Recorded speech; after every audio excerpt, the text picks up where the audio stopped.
Hey everybody, I'm Ryan and welcome to 113 Cycles. Today we're going to be swapping this push button kill switch on a 2003 Suzuki DRZ125 with a push button kill switch along with a tether. That way the motorcycle will stop in case the rider happens to come off on it. Should be a pretty straightforward install. Let's do it.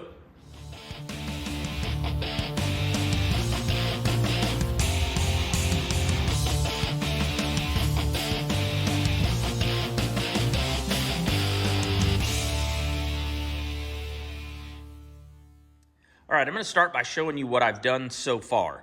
I haven't touched the wiring or anything, don't worry about that. Basically, I'm working on a bunch of other stuff on this bike to get it ready for a drag race, and I've taken the tank off on it, which is basically all you need to do. Take the seat off, take the tank off, and you can get access to it. Here's our push button.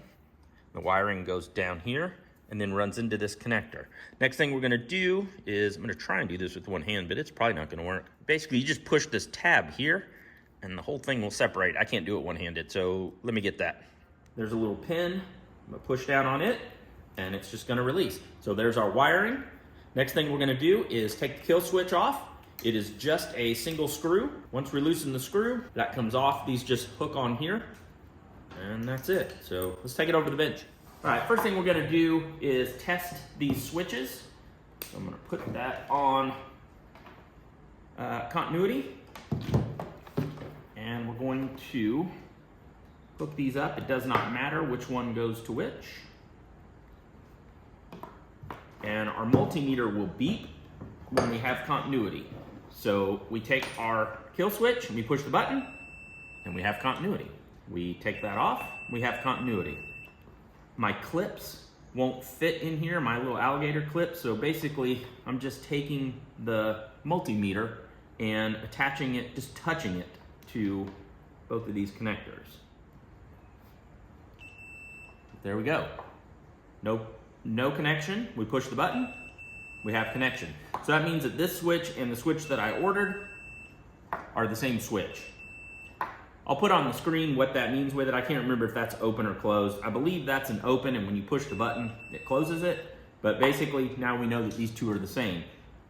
If you do these tests, and one of these two switches don't pass this test, you have the wrong switch, so you need to order the other one. Next, we're gonna cut this wiring. I hate cutting stock wiring.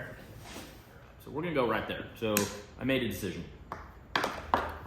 And I don't have wire strippers. All right, we got our wire strippers here. We're just gonna put that in there, make sure it's in a decent spot. That'll work perfect. Same deal with the other side. There we are. All right, so I have these little connectors you can see here. Hopefully you can see. They are from Vintage Connections. It's a great little kit to have. Hook these up to the wires. So you can see those. So with these, we put these in here. This is a ratcheting style, which is amazing.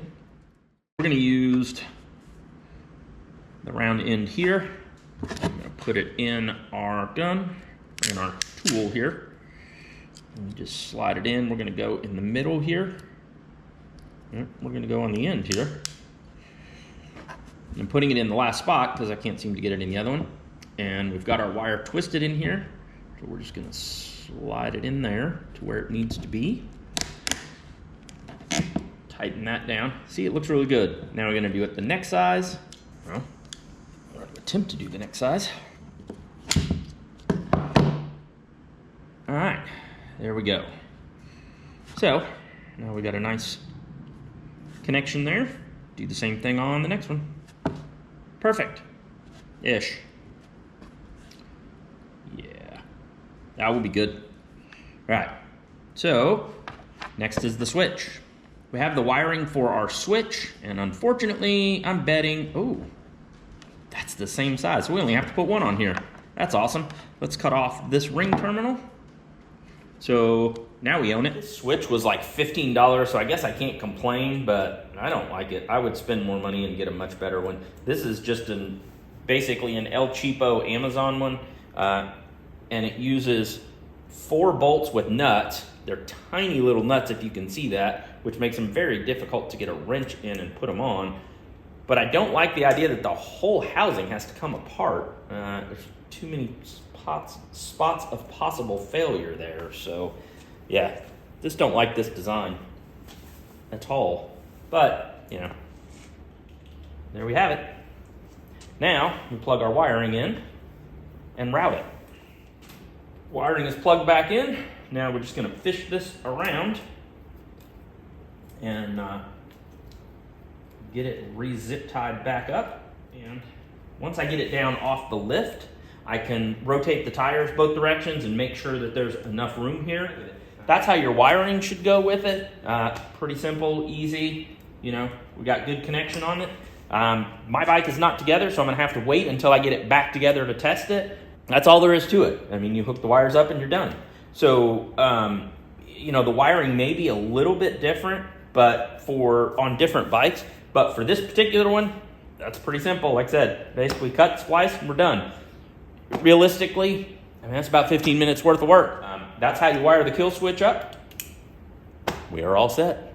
Appreciate you guys watching. I'll add in here a clip of it running with it, showing you how that works here at the end with it.